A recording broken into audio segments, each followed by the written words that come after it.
Usted me dice. Profesor, ya nos encontramos en vivo, así que puede, si quiere, esperar un minutito a que lleguen las demás personas, o si quiere también puede empezar a introducir a Susan. Introduzcamos a Susan. Ya, perfecto. Hello, everyone. Good afternoon here in Chile. Good evening over there in Norway, where Professor Suzanne Lacasse is joining us to give a talk today on landslides, risk, and climate change. Hello, Susan. How are you over there in Oslo? Oh, very well, thank you. 6 o'clock here in the afternoon. Are you enjoying the summer? Yes, well, our summer is essentially over. Oh, well, summer is we've very, got to fall. Yeah. It's coming to an end. Yeah. So just give me a second here. So just before the talk, just before starting this great talk on landslides and climate change, which happen to be these days, it's a very important issue, the climate change, right? So we are very happy that you can join us here, particularly from NGI. For how many years have you been to NGI? Oh, 40 years now. 40 years. Mm-hmm. Okay, so how did your career started, and how can you share with us a little bit about your career since your early beginnings up to today? You're from Canada. I am born in northern Quebec in a mining town, and I studied civil engineering in Montreal at École Polytechnique. Then I went to MIT, and I was teaching at MIT for about 15 years, and I took a sabbatical at NGI. Oh, I see. And I liked so much the way they were working in research and consulting and in projects that I just stayed. And then 10 years later, I became director of NGI for 20 years. And now I am in theory retired, but still work full time. And you were the first director, the first female director in the history of NGI, right? Yes, but NGI has had only 4 directors in its 70 years of existence. So one girl, 25%, that's not bad. Absolutely. Yeah, absolutely. Yeah, great. That is really nice. And so you are presenting today about landslides and this important topic about climate change. So all your projects currently are focusing on that aspect, or what, or you have other type of projects? No, I work a lot in Hong Kong on the slope safety there, and that is very much affected by climate change. But however, I have several other projects which are tailings dams and water retaining dams and the safety of those. And I have a couple of mining projects too. And then I will show you some results of some 3-dimensional slope stability data analysis. So that's a bit of research we're doing. So I'm very lucky. It's quite varied. But when you work for 50 or 60 years, then you have a lot of fun doing geotech. Yes, you acquire a lot of experience. and among so much geotech, so many fun projects, is there any time or spare time to do your hobbies? I'm sure you have a hobby. Oh yes, or many. I ski a lot. Oh, okay, great. From snow ski and water ski and all types of skiing I do. Ah, okay, a lot of types of ski. Yes. But in Canada, I was mainly downhill. When I came to Norway, it was cross country and mountain skiing. But I've always done water skiing too. So I see. Skiing is my biggest hobby. So regardless of the season, you ski? Yes, absolutely. Oh, that's cool. That's cool. I know you are a fan of Liverpool too. Oh yes. Soccer is a big thing. But Cool. that's just watching. And Norway won last night. So. That's great. That's great.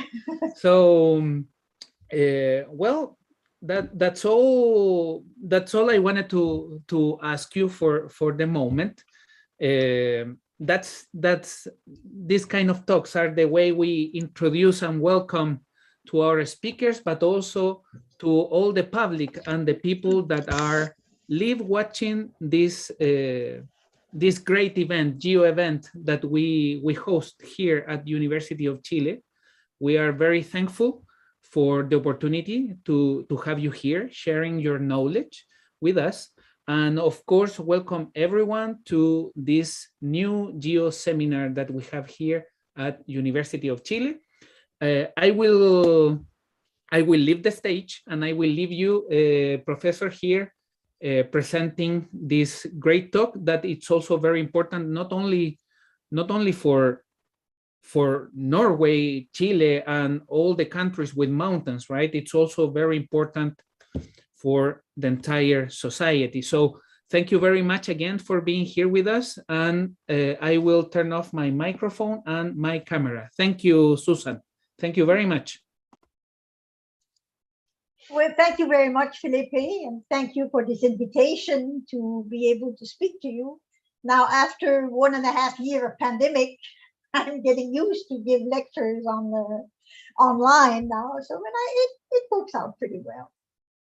So the title is Slope Safety, Living with Landslide Risk and Climate Change. It's meant to give an optimistic view to the fact that we do have to live with dangers. And our profession is really quite challenging. In this figure, we have illustrated all that has happened in Wenchang during the first 5 years after the earthquake in 2008. And you had the initiating event with the earthquake, and then this caused rock falls, it caused slides, it caused debris flows, but it was also because of an earthquake, there was some tectonic movements which uplifted the riverbeds.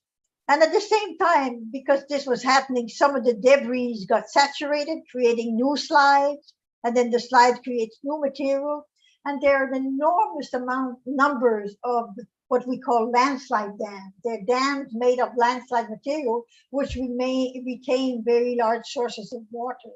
And several of them have failed since that earthquake. And this is an article we presented in Nature, and it's our job. This is our duty as geotechnical engineer to solve these type of problems.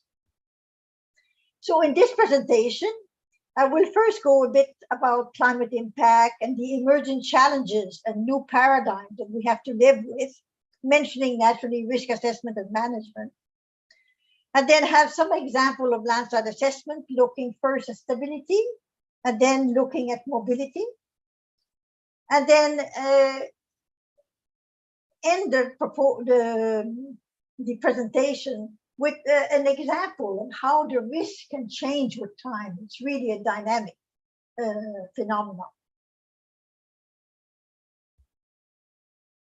Hydrometeorological hazards are natural hazards that are driven by climatic factors. Heavy precipitation, lack of precipitation, temperature change, storms, and hurricanes. So to manage the risk created by those is very difficult. We have storm surge and flooding, precipitation-induced landslide and debris flows. In Norway, snow and slushful avalanche, the snow in the winter, drought, heat waves, like recently in Canada, and tropical cyclone and storm surges. Disasters caused by natural hazards are seen as fast events. That's the impression we get, that all these things happen quickly. But disasters, they are built up slowly over time because hazards, vulnerability, and exposure change with time, and because we're not adequately prepared. The first introductory message is that we should stop using the term natural disaster. Hazards are unavoidable. A landslide in many cases is unavoidable. It might be natural phenomenon. But disasters are not unavoidable. Hazards turn into disasters because of the way a society is built up and how society reacts to an event. So what is risk? What do we mean by managing the risk? The UN disaster reduction, risk reduction, have called risk the combination of the probability of an event and its negative consequences. ISO 31000-2018, which is used all over the world, says that risk is the effect of uncertainty on objectives. And the effect can be positive or negative, depending on what the uncertainty is.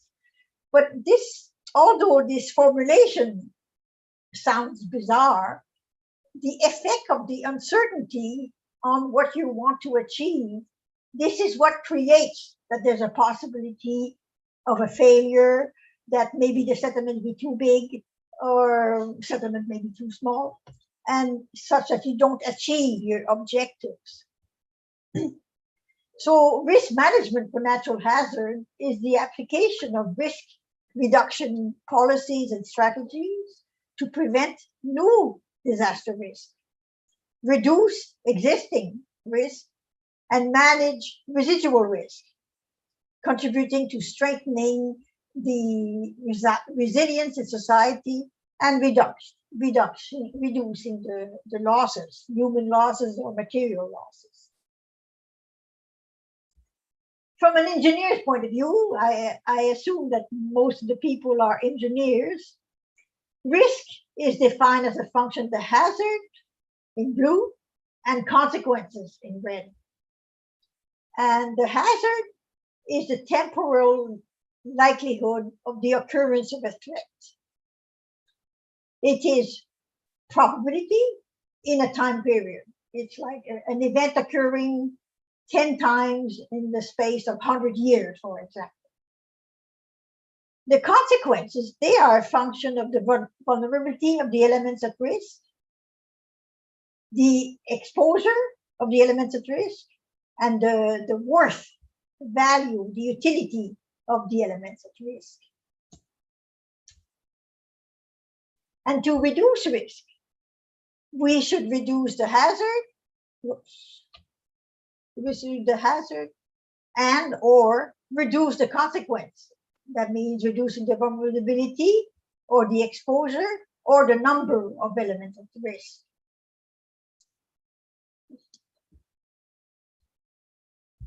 Typical elements at risk: buildings, people, vehicles, lifelines, environment and ecosystem, infrastructure, and I'm sure there are many others. Climate change has an impact. I think it is accepted. There are still some people who do not believe in temperature increase, but I think most people agree that we have more extreme weather, more rainfall. In addition, we have human population increasing at an exponential rate, so the vulnerability increases. Human population is moving towards coastal areas, so closer to areas where there's more rain or where there might be landslides. And the ability to communicate news of natural disaster has increased, especially since the invention of the internet. I think landslides that occurred in the year 1900, we did not hear too much about it except what was happening locally. And I guess that's good, we know more, but also it might sound that we have more landslides than we had before. How do we describe risk and how much risk is acceptable? Well, there's a very simple way. We can have qualitative matrices as shown in this picture here, where you compare the hazard category, probability or likelihood of something happening, and the consequence category. And when you have low consequence and low probability, then the risk is green, it's low.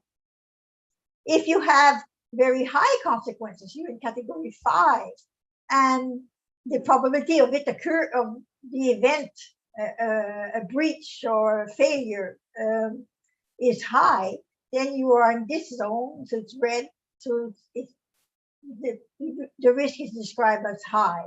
And in between you have the orange zone. This uses the convention of traffic lights, which is very commonly used today. But this is only qualitative. But even if you do just these assessments, bringing up the discussion of the uncertainties that make you place the different events and the consequences in these categories is always leads to an improved understanding of what is important for safety evaluation and what is needed for monitoring of performance. So such analyses are good. I do them quite often. However, we use much more often quantitative estimates of risk, which is typically presented in a diagram like this, which is log-log, where you have the annual probability of occurrence of an event and the consequence on the horizontal axis, and in this case, the expected number of fatalities. It could be also cost, it could be degree of pollution. This axis is the consequence you choose to examine. And on this graph are plotted the acceptable societal risk in different countries and for different construction. Most of them have been developed for dams. But you can see the red line here was developed in Hong Kong, one of the first, and that was for man-made slope. But it so happens to be the same as the curve for dams in Australia and Canada and the United States and such. You have North-South Wales, which is a part of Australia. And then you have the European Committee, which is this here, and United Kingdom here. However, you can see that for the risk of one person dying here, all the recommendations are between 10 to minus 2 and 10 to minus 3 in terms of probability of occurrence. And for 10 fatalities, then the average is about 10 to minus 4 per year as the probability of occurrence. How you use those graphs, this is the same plot as in the previous one, except that all the recommendations for the different countries are in the gray zone, shown here. What is above this black line, which was an approximate average, the risk is unacceptable. What is below, the risk is acceptable.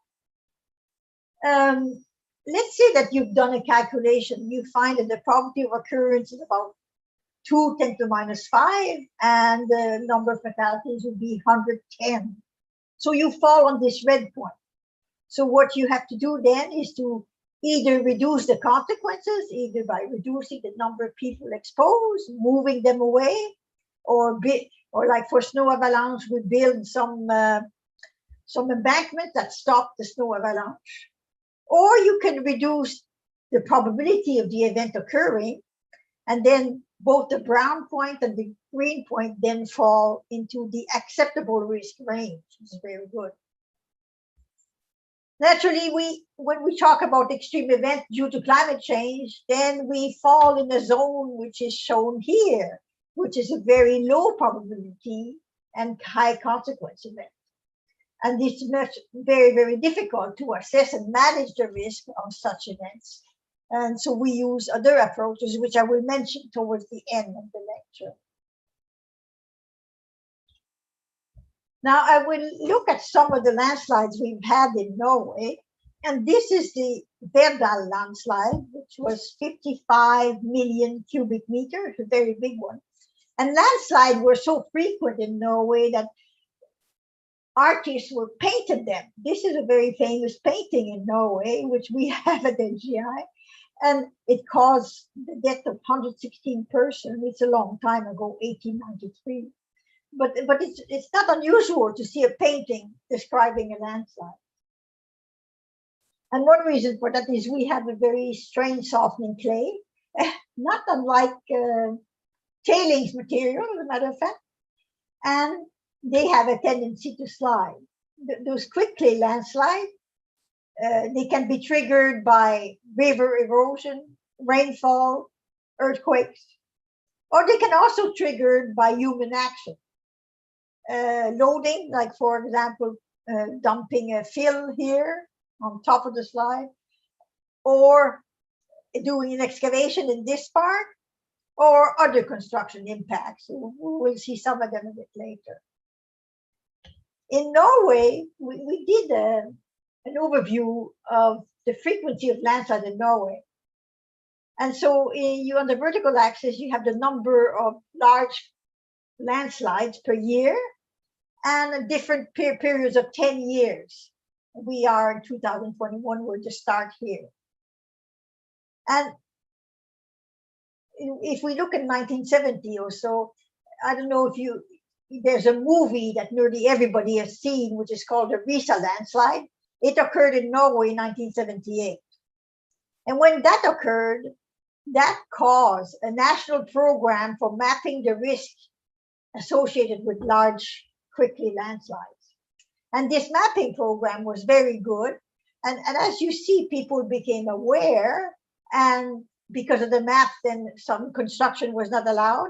And so the number of landslides reduced importantly per year, such that we had less than one per year. Which is good in 2000. In 2008, if you remember, we had the financial crisis. So the government, because we were not getting so much money from other countries at that time, they started many infrastructure projects, much road construction and tunnel and railroads and such. And maybe that was done too fast. Sorry, I have a sensitive mouse here. Let me just move it. And because of all these projects were were started, and then maybe people became less aware of the danger of landsliding, there was suddenly an increase in the number of landslides due to this increase in investments. Like for example, we had let's see, I guess I need the mouse. There was a landslide in 2012 due to construction work. A big landslide, which we'll see later, also due to construction work in 2009. An unplanned earth fill was placed in 2015, and there a whole bridge went to failure. This would be one of our case studies. And what happened in 2020, a field was placed at the same time as the snow was melting. So there was a lot of water in the system, and it created huge landslides, which completely took this part here and went into the fjord. And as part of this landslide risk reduction, there was set up a system to try to evaluate the risk in a qualitative manner. So a system was made to assign scores to the hazard, or the probability of a landslide occurring, and the consequence, and then estimating the risk out of this in a 3x3 matrix. This is rather old work. I guess today we would use 5x5. A number of guidelines have been also published, the last two ones in 2014 and in 2019. The hazard classes were divided in low, medium, high, so that was easy.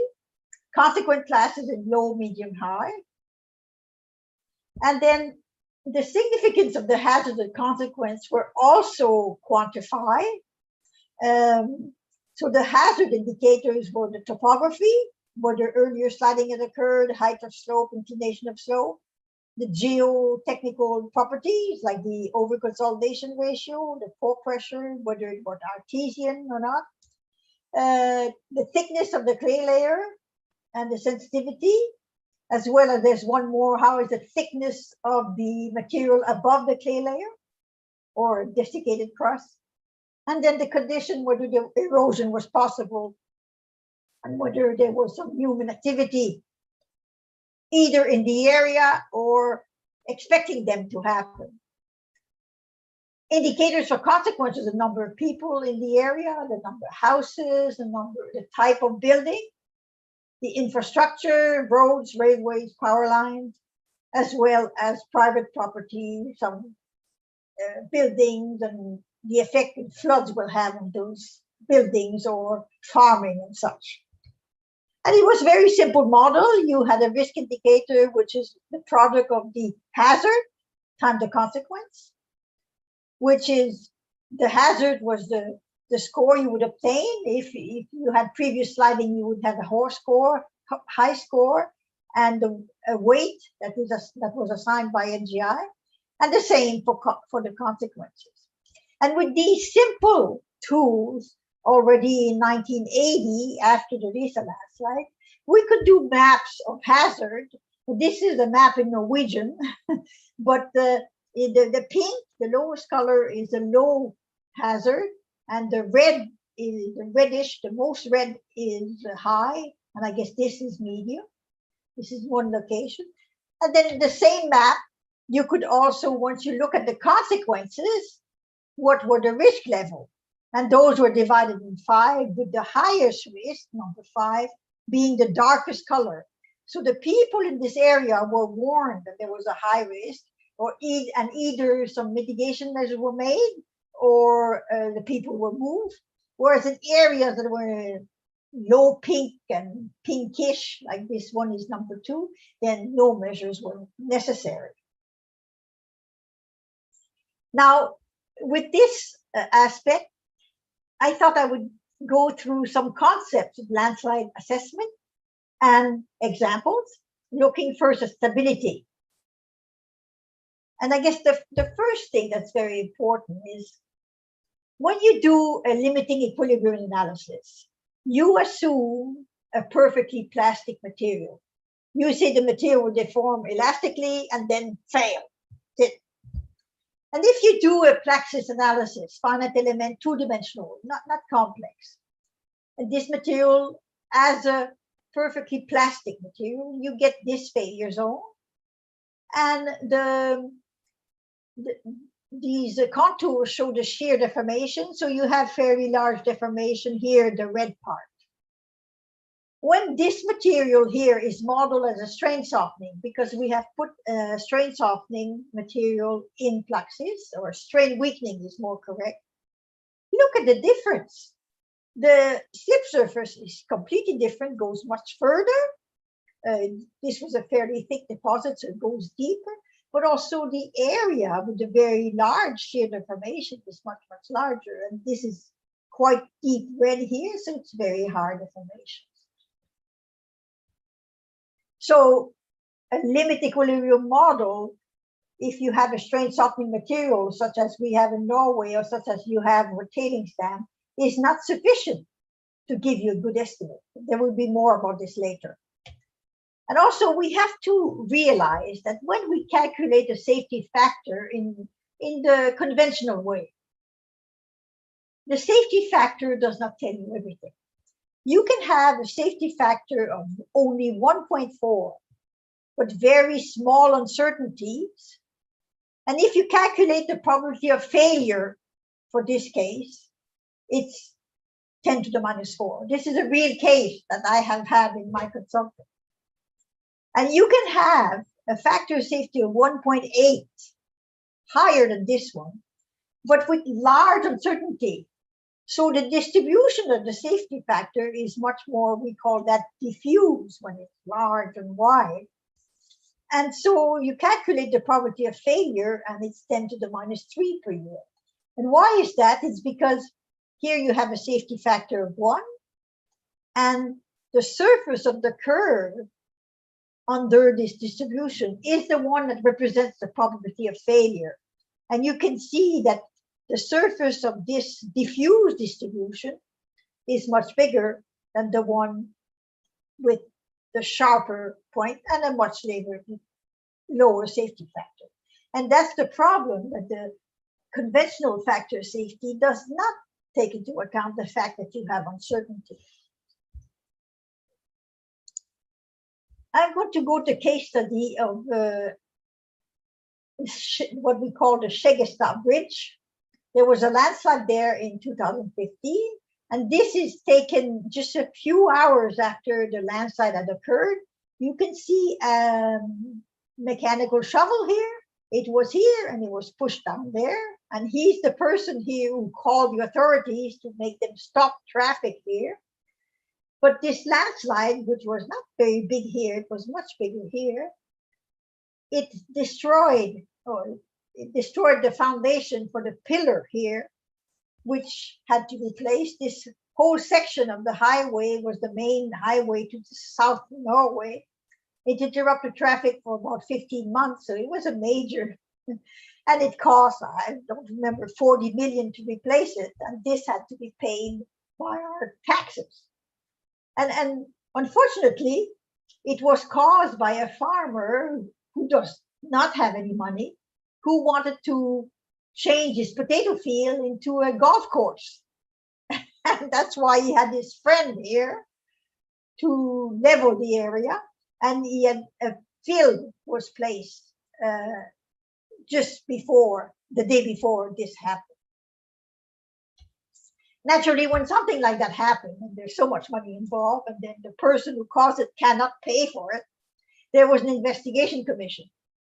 And the conclusion that was done there, based on limiting equilibrium analysis, that the slide, you have the bridge here, and there was a river here, and there was no erosion, so that was not the cause of it.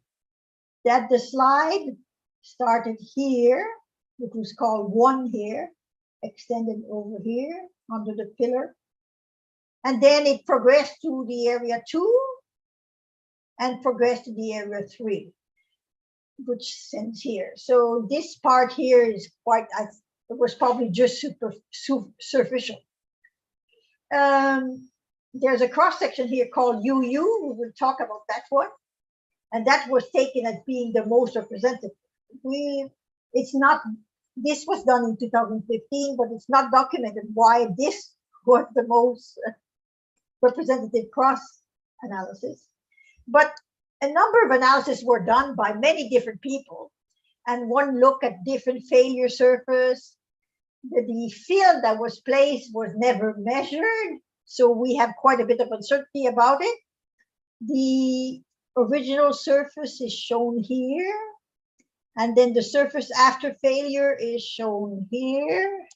Oh no, you don't see, I have to show it here. It's failure of the surface is shown here, and the different surfaces that were analyzed. And finally, this surface was considered to be the most representative. And again, this is limit equilibrium analysis, 2D analysis, and the factor safety obtained was 0.99, or in other words, 1.0. So everybody was happy. They say, oh, it works, and oh, my method is good.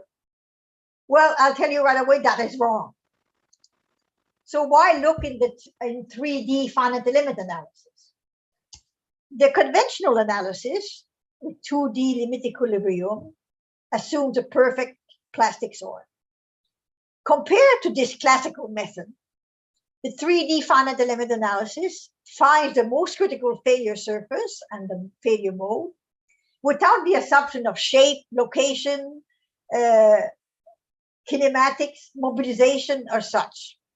It can account for dilatancy and isotropy, strain weakening, load history, stress path dependency, strain rate effect, and such, if you have the model. And then it can account for complex 3D geometry and effects. And as you saw, the failure surface was not plain strain. It was quite like a square box. But there are also challenges. It's not, someday, I hope we'll be able to do that quite routinely, and not so far time from now, but not today. There are challenges because you have to take much longer calculation time in 3-dimensional, and also with the strain weakening model. You need more input on the soil stress strain properties, and the results can be mesh dependent. So the calculation may not converge. But the objective of our calculation was to demonstrate the effect of 3D modeling on the factor safety. An important fact to note is that the back calculation with the failure model in 2D, limit equilibrium or finite element, should not give a safety factor of 1. If it gives a safety factor of 1, it's wrong, because you have to account for 3D effects, you have to account for the strain weakening and such. And then naturally, after the failure, a number of investigations were done. And just to show you the variation of the undrained shear strength from the north of the failure area, which is the black there, to the east, which is the red. And we're talking about strengths from 65 kilopascal to 40 kilopascal. And in some cases, the factor is, the difference is a factor of 2. So there was quite a bit of variation at the site. Each of those lines is an average of 5 CPTs. So if we first look at the two-dimensional limit equilibrium analysis, originally one looked only at the UU cross-section, but we look at all these cross-section and we found factors of safety, again, 2D limit equilibrium between 1.4 and 0.85, which correctly UU gave the lowest safety factor. The slip surface looked like that.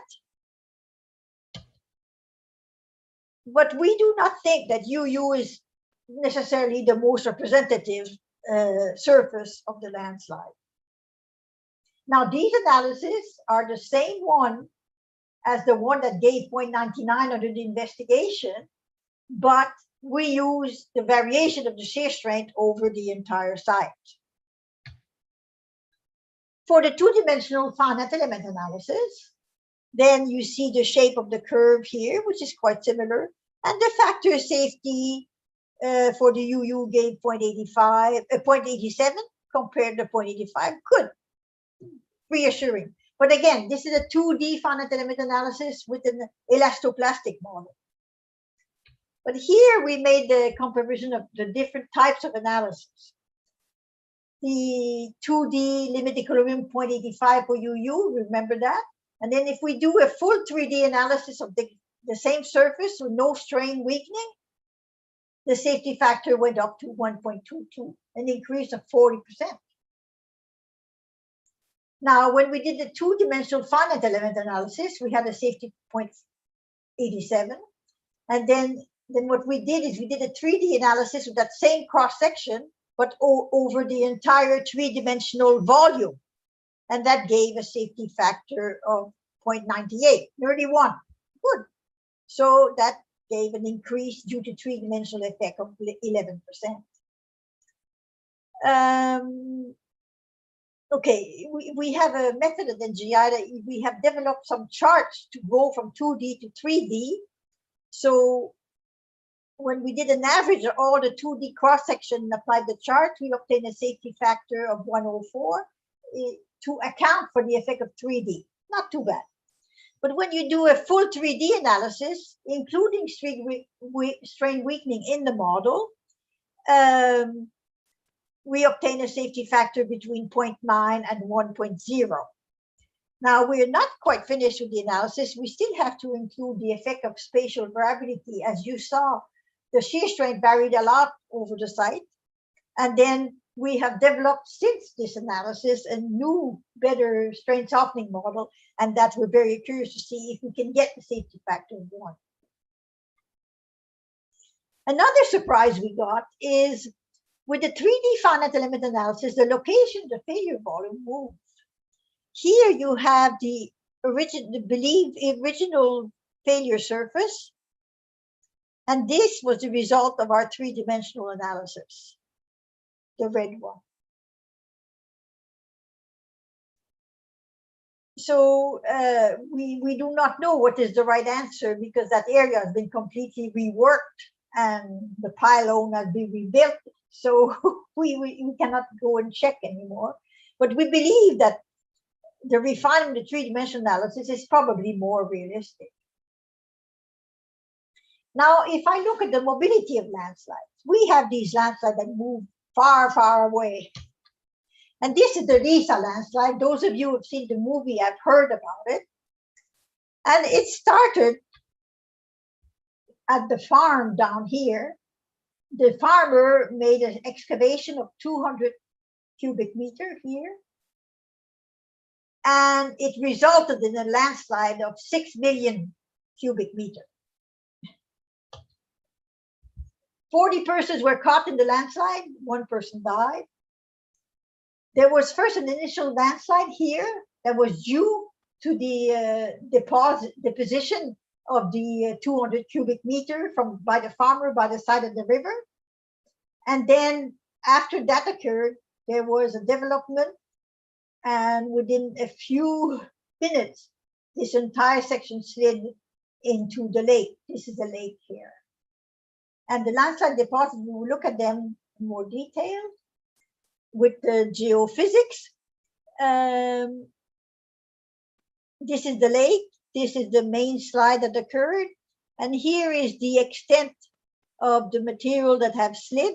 Today with geophysics, we get such beautiful image. So here you have a very, very precise definition of the run out distance.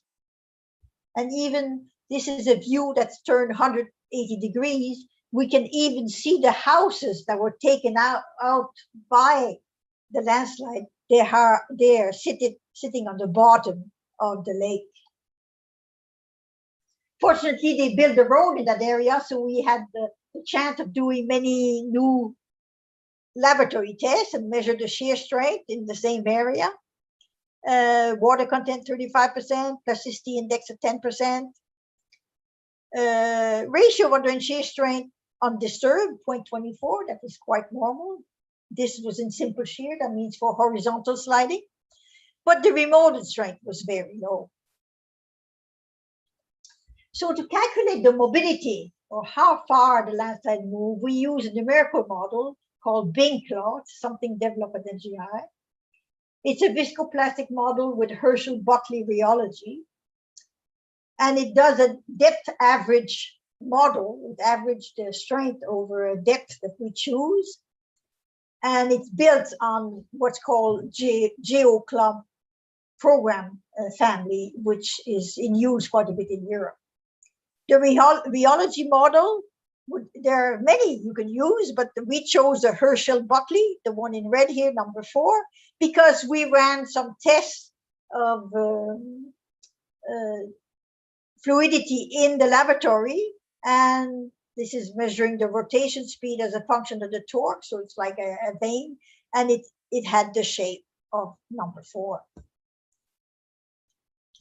I will skip the theoretical, there's a paper being published in Computer Geotechniques just now, so I will skip the theoretical stuff, but the parameters you need is the peak shear strength, the remolded shear strength, and a remolding parameter, of which we did quite a bit of study of.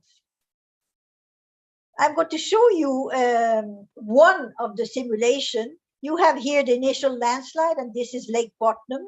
Here you will see the debris thickness, different colors, and here you will see the underlying shear strength, how fast it reduces to practically nothing. You have the time now, we're at 5 minutes, 10 minutes, 13 minutes, and then it stopped. The thickness, dark blue, it's about 5 meters in the middle and maybe 2 or 3 meters going to 0. And the underlying shear strength, when it became brown, it really reduced quite frequently to 0. Now, to show you some of the example, with the bathymetry, we could measure what was the extent of the landslide underwater. So here we have, initially, this is the initial landslide, the part of soil that goes into the lake. After 1 minute, this gives you the thickness of the debris in colors. So it's 3 meters with this bright blue, whereas it's much higher when it's 18 meters and when it's dark red. After 3 minutes, material has moved a bit more. 10 minutes, most of the material now have moved from here to here. And then after 20 minutes, most of the materials have settled. They're quite fluffy and such. and the slide stopped. Oh, note that the approximation to the measured landslide is very good. Now, in terms of velocity, because we had the movie, we could measure the velocity from the movie. So here is the same type of analysis, but what velocities were reached by the landslide. After 1 minute, the velocity is very high, 10 when it's red and 0 when it's green. So the material is moving here. After 3 minutes, it's become much more elongated and low velocity here. After 10 minutes, material is still moving, but fairly low velocity here. And at 19 minutes, nothing else moves. Everything has stopped. I will not spend time on this, but on the program, we've also attached a Monte Carlo simulation so that you can express the uncertainty in your soil parameters and your viscous model and calculate the runout distance, for example, and the deposit height after this one is 1,000 simulation. And you see that you have a quite defined peak at about 1,100 meters and a thickness about the mean is 3.7 or 4 meters shown here, which agree quite well with what was measured. I have an example here. This is the same picture of the landslide extent, and then we took a cross section here on the edge and compared the seabed before the landslide based on the seismic reflector, which is shown in blue, and the computed debris thickness, which is shown in red. It is not a perfect agreement, but we are quite sure that under the sediment, we don't have any measurements before the landslide.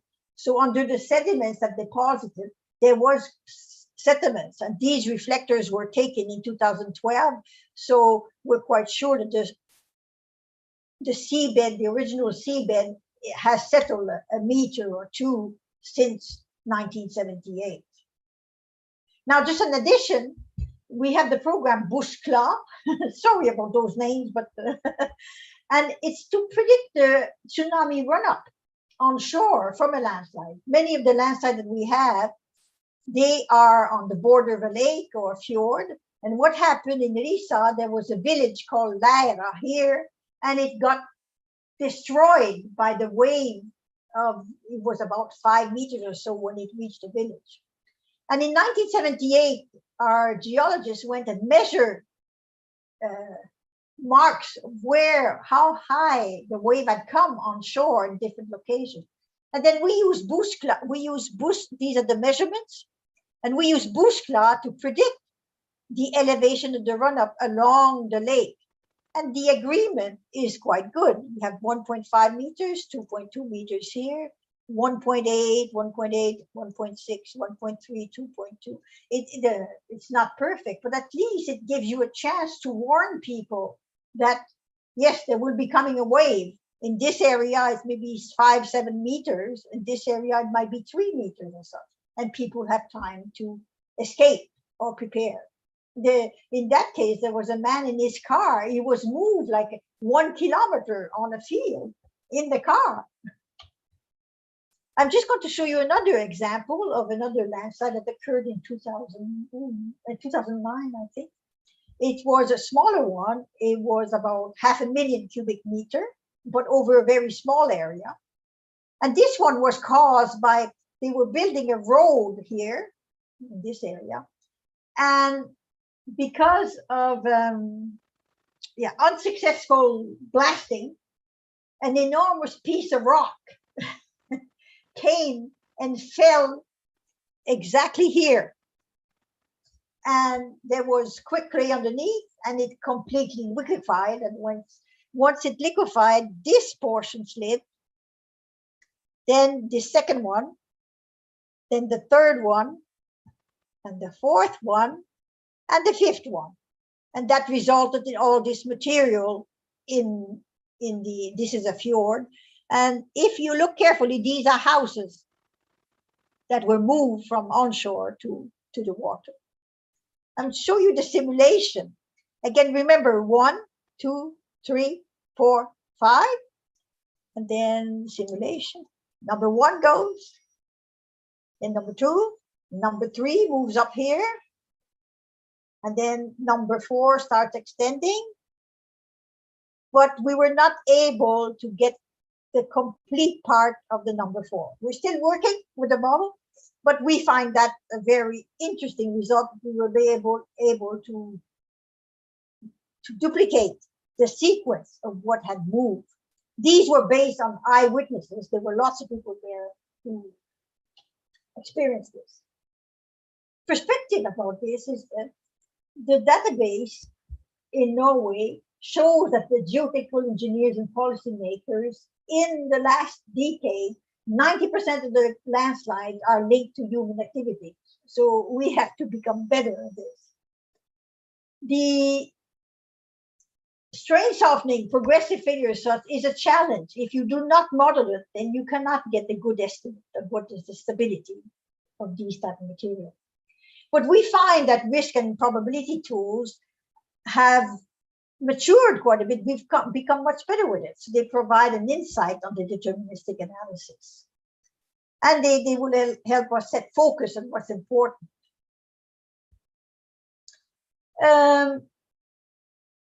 There is one challenge, just mentioned briefly, I'm not giving you the solution, is these hydrometeorological events due to climate change have low probability of occurrence, and the risk can be very high.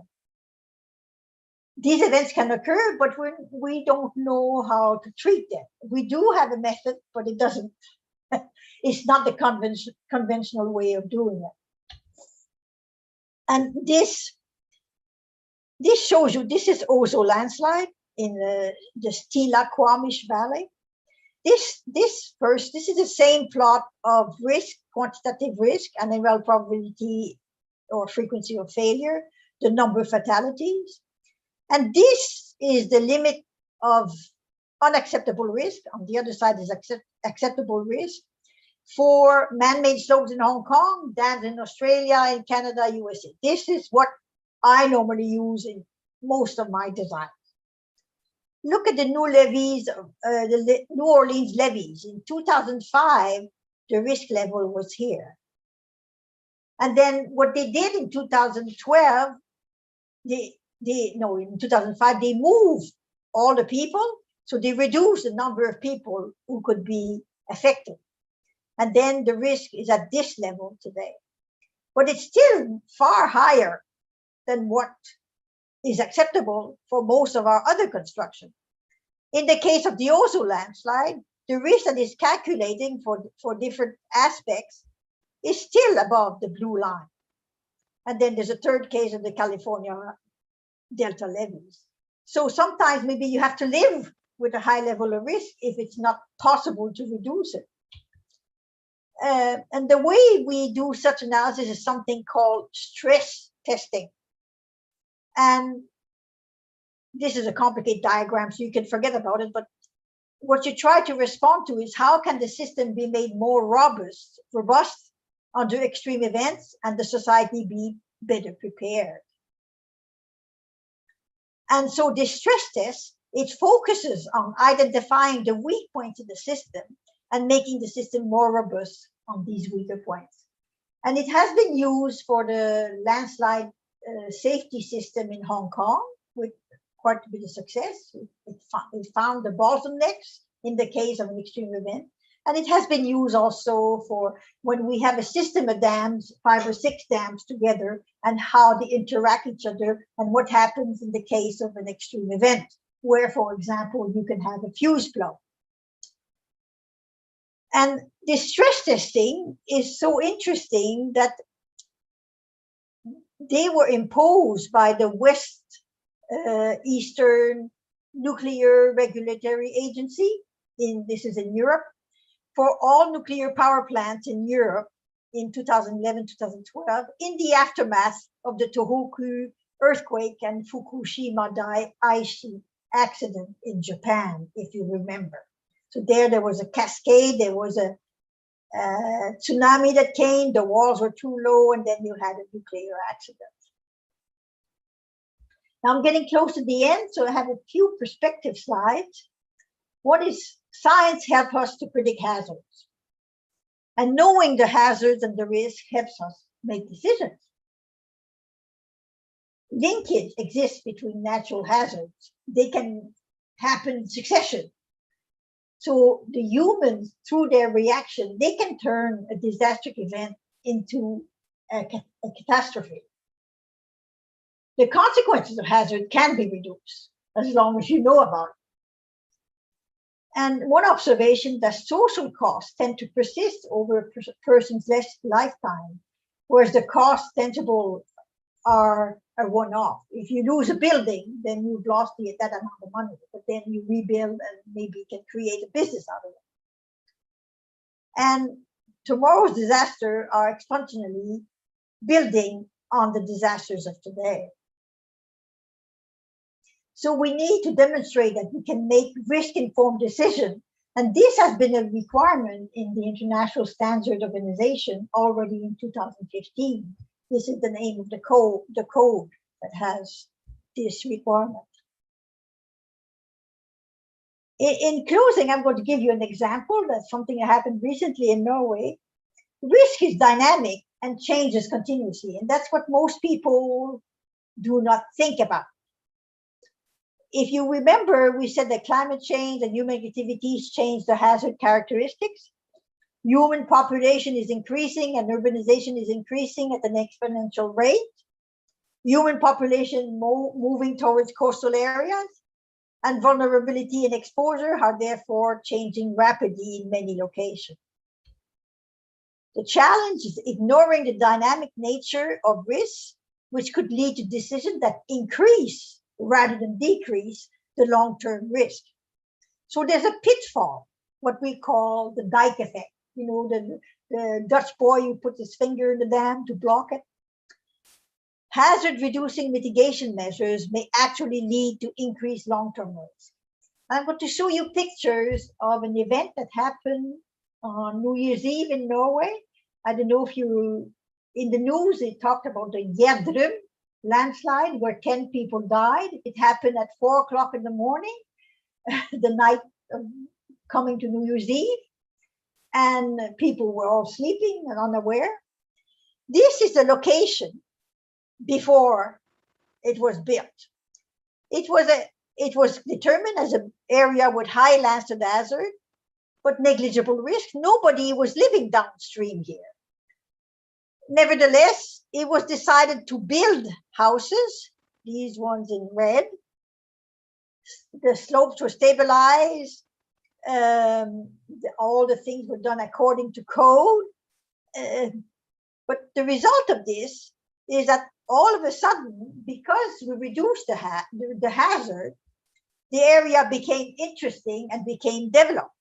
Now the risk is much higher because there are many more people, more elements at risk in the area that are vulnerable and exposed. In addition, since this was built in 2008, since then they built a golf club and different highways.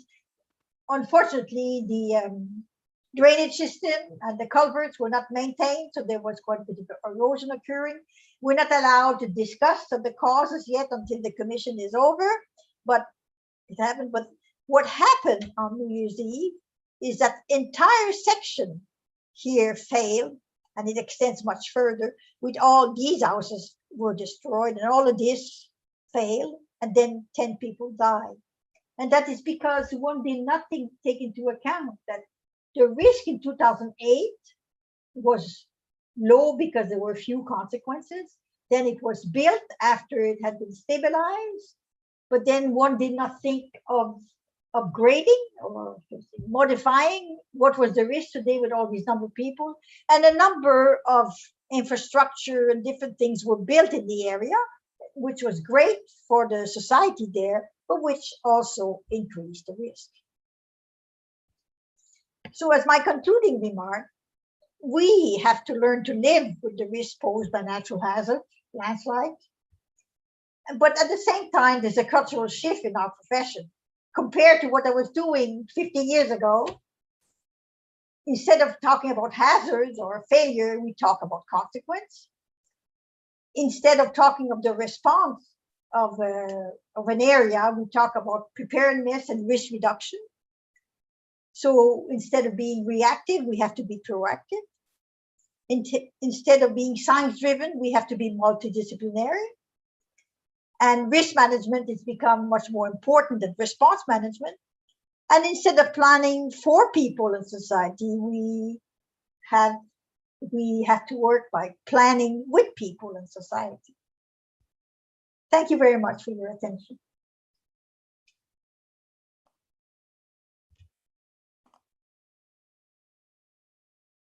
Thank you very much, Professor Lacasse. Susan, you told me yesterday to call you Susan. Yeah. It's a fascinating topic. It's a fascinating topic. I mean, fascinating topic in the context of what means for the society, right?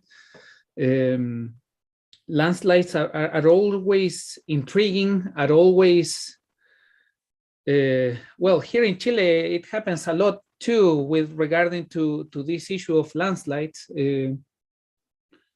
I have a lot of questions, but let's see if we have questions from the public. Let's see if we have questions in YouTube or here in the Zoom room that we have here with some visitors that they are always joining us in this talk.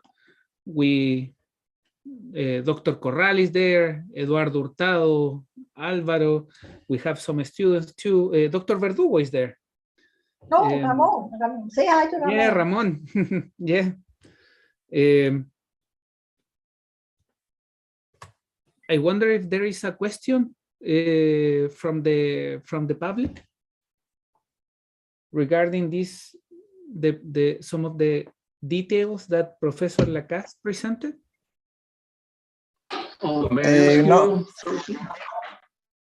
May I ask something? Yeah, of course, Professor. Suzanne, nice to see you again. Thank you very much for your wonderful lecture. I enjoyed it very much. My camera is not working properly because I dropped my coffee this morning on my computer. I have a question for you. I'm wondering, how do you estimate the correlation between the annual probability of frequency of failure and number of fatalities or victims? It's very hard to accept that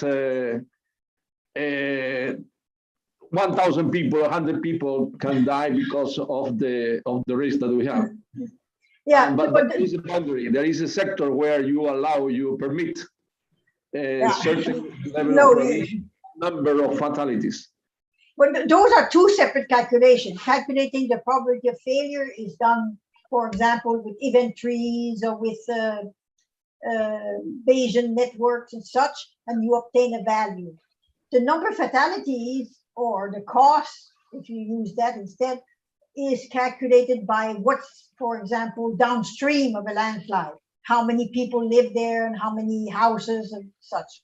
So those two numbers are calculated separately, and then you put them on a plot and compare. And then we have those curves that are the recommended values in different countries. But you can very well define, I do not accept that one person dies. And then that just will push up your costs for rehabilitation. But you know, the limit of 10 to the minus 4 per year for one person dying, its origin is in real life. If you look, these numbers are from Canada and the United States, which are what we call modern countries. If you look at the statistic of a person from age 0 to age 90, the probability of dying of all causes not a dam failure, but for example, sickness and plane crash, no, not plane crash, car crash and all those things, it is lowest when you're at age 5 to 12, and it's 10 to the minus 4 per year. Before that, it's much higher, especially from 0 to 2 years, it's like 10 to the minus 2, 1% chance of the person dying. It's sad to talk about those things. But as you you pass 12 years old, you get older, become 30 and 40 and 60 and 90, the probability of dying of natural causes or an accident keep increasing, such that when you're 90 years old, I assume nobody 90 years old is listening to me, the probability of a person 90 years old dying in the coming year is 10%. So the 10 to the minus 4 per year, which seems to be the limit for many of these recommendations, is close to what is the lowest level of probability of dying in a normal person's life. Not in the case of an astronaut, us normal people. So there is a foundation to it. You're never certain of anything in life. So there's a probability that we might have a heart attack tomorrow. The probability of dying of a heart attack is about 10 to the minus 3 per year in the United States. Approximately the same as cancer. It's a bit higher for heart attacks. So those numbers at least have some kind of reality. But there's the factor, as you say, people do not, like it's psychological, they will not accept that there's a risk to them because a dam or a nuclear power plant is built in their backyard. So that's education that has to be done. But yes, the aim is to have no fatalities. Yeah, okay, fine. Thank you very much. It was very clear to me now from where those numbers come. Thank you. There's your camera. Your camera is working. It's working. It's working not so good. There, I see you. Okay, thank you.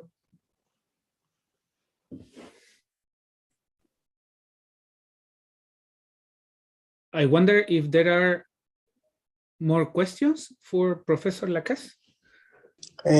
Yes, Felipe, we have a question in YouTube. Ah, great, great. Colleen Warren says, cannot understand last landslide as to why risk was not properly considered in relation to the new urban development. Sadly, risk always exists. Yes, the probability of a failure is never zero. That's because we have uncertainties. But the last landslide I showed, the development, okay, the risk studies were done in 2005. The development were made, the buildings were built in 2008. And people believe that once we geotechnical engineers have increased the safety factor by a certain amount, and then we say the area is safe with that building on it, then that's true for the rest of their lives. Well, okay, so that happened. The buildings were safe in 2008. Then in 2000, as I mentioned, the culverts were not maintained and the water were not able to run, so it started eroding the side of the river, which happened to be downstream. So there the community did not follow the recommendation. And then there's a farm nearby towards where the landslide started. There was the farm, again, our farmers, he built a small field, just 3 meters high. But, you know, when you have a material which has a safety factor of 1.15, the combination of higher pore pressure because of rain, higher pore pressure because of poor drainage, and the added load can start a landslide. And once one landslide starts in one location, you unload, so then the next one follow because you've unloaded the bottom of one slope, and then it gradually moves. We think for this landslide, It started about 500 meters further south, about 15 minutes before. And then it gradually ate itself until it came to this area. I can go, it's the last slide, isn't it?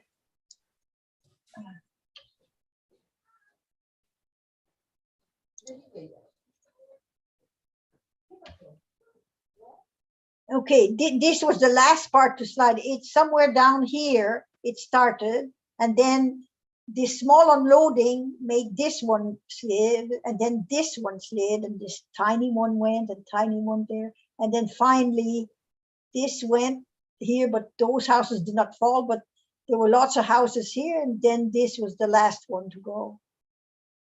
There has been a tiny one here, but not much since. So that's what the commission is supposed to determine. Is it the community? Is it there's an engineer in that location, but not an expert. I mean, just a general civil engineer who's not an expert on landslide, who's technically responsible for the area. Is it their fault? Is it the rules, the construction rules are not wrong? I mean, we were asked to comment, and I say, well, the problem is the risk has changed from 2008 to 2020. You have many more people that was not considered in 2005. And then because of all the construction, this factor safety has changed. And so both the number of people has increased and the probability of failure has increased, I believe. So I think we will change our rules now, that they will, in Norway, that one has to update. I mean, building a place safe is not sufficient. You also have to go back and see how many people have moved in there, how many new roads have been constructed, how many new farms have been expanded and such, so that you find out that the risk at least decreases with time, not increases. And then, you know, we have to put, in addition, the meteorology. Like if it rains, we have several landslides that occur because we have torrential rain during a week. And then we have 15 landslides in one area. And, you know, you have to make a calculation for that effect. And it's not always obvious how much rain you're going to include. But like this summer, we had the highest rain level ever measured in Norway, which was about 90 centimeters in a half hour. So it wasn't something enormous. But no landslide occurred because it was too short.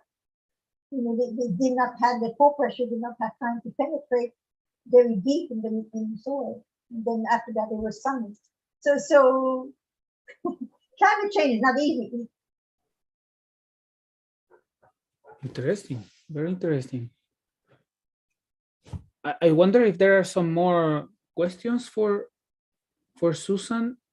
I think we already have an answer for Colin, right? Regards, Colin. And maybe here in the Zoom room, there are no questions. I have a question regarding the mechanical processes that these, for instance, you mentioned progressive failure of clays. How is the physically, what is going on in this progressive failure of the clays? What? Okay, there are two phenomena happening. One is the stress strain curves of the soil. And let's see, I don't remember where that figure is, but I have it somewhere. Ah, here.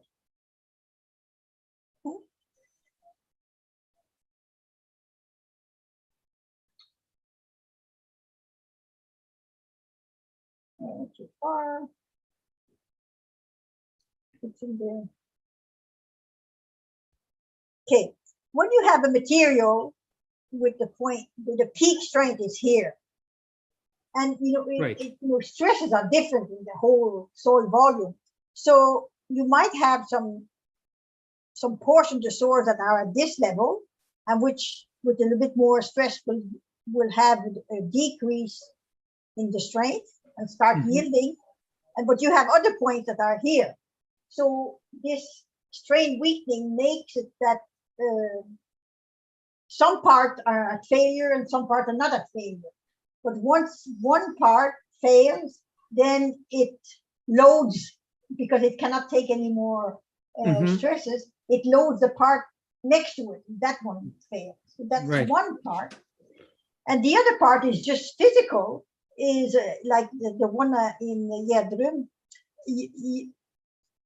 You are in one location. That's the part that I was wondering specifically, right? Because I am assuming what the particles tend to be rather aligned, right? And that's why they have this quick. Yeah, that is before they've been leached. Chemically, they've been leached, so they do not have salt anymore. The salt made them have a structure, and then they had a lot of resistance. They had the peak resistance. Once the salt has disappeared, then they collapse into a parallel arrangement. But you can see here this Risa. First, there was just this tiny landslide here. Exactly, yes. And, let's say that had, first it had a safety of 1.2, factor safety 1.2, but because the loading from the farmer, this slid. Okay, so here you have a slope, slight slope, not very much. Once this is unloaded, that is just like taking the toe away of your embankment. And then, so what we had A, we call that flake A, that suddenly broke and slid. Now you've taken a big portion.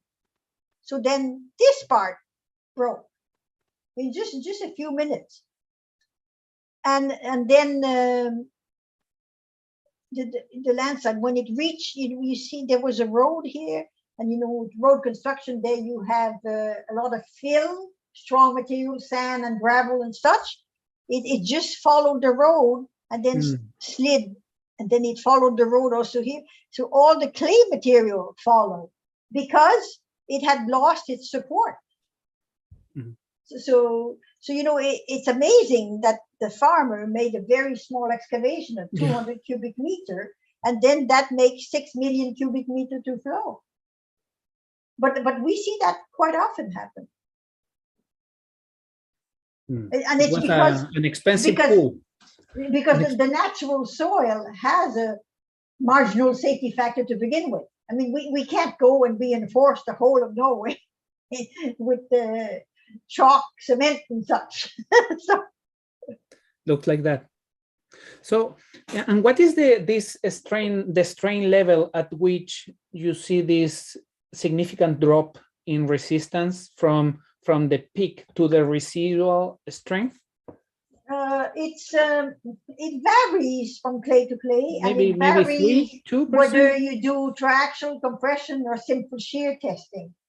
But for most clay, it's like at 1%, and maybe 1%. Shear, okay. Simple shear is at 2%. Okay. So I would have said 3-4. Oh no, from other experiences. No, when before we had this model here, which has a strain weakening model, constitutive law, we used to do manually, and we call that strain compatibility, which was an average of the peak at failure in triaxial compression, triaxial extension, and simple shear, and 2% was the average of the three.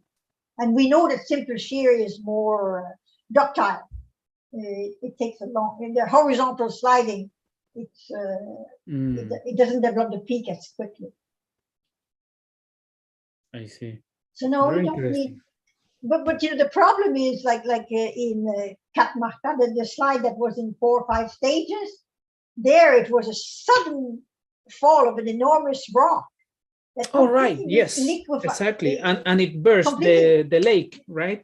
Yeah, it completely liquefied about, based on our finite element analysis, about 3 or 4 meters. Well, first it penetrated the clay, so that was liquefied. When you penetrate a big piece of rock in the clay, and maybe over 4 or 5 meters in an area. And see, when that liquefied, it could not support anything. So all the weight of the material over and around went on the next part. and then the next part failed.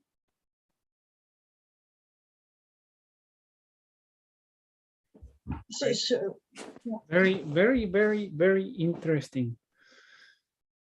That's I don't see more questions in our YouTube channel, and it seems that we don't have many more questions here. We don't have more questions here.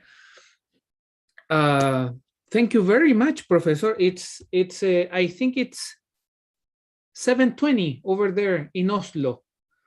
No, yeah, maybe. I don't have a clock there. Yeah, yes, it's 7:20. Yeah. Thank you very much. Thank you very much for taking so much time to be here with us. We are 20 minutes over the time that we had told you to spend with us. So thank you very much. Thank you very much for the patience with the questions. Thank you very much for sharing your knowledge with us. We appreciate your attendance to this lecture. It was a long time. The last time we had a presentation in English was some months ago when Professor Katerina Siotopoulos was here with us. So it's also a good opportunity for us to practice our English. So thank you very much for being here with us. Well, thank you for having me. Everyone. Thank you everyone for being here with us too in YouTube, also here in the Zoom room that we have here. We are gonna stay here for maybe 1 or 2 more minutes with Professor Suzanne Lacasse, but the broadcast is gonna cut, right? Because the channel of the Department of Civil Engineering is like a plane. It's always broadcasting different events. So we say bye. We appreciate you being here with us, and see you in some more weeks. Thank you very much. And we look forward to the following Geo seminar here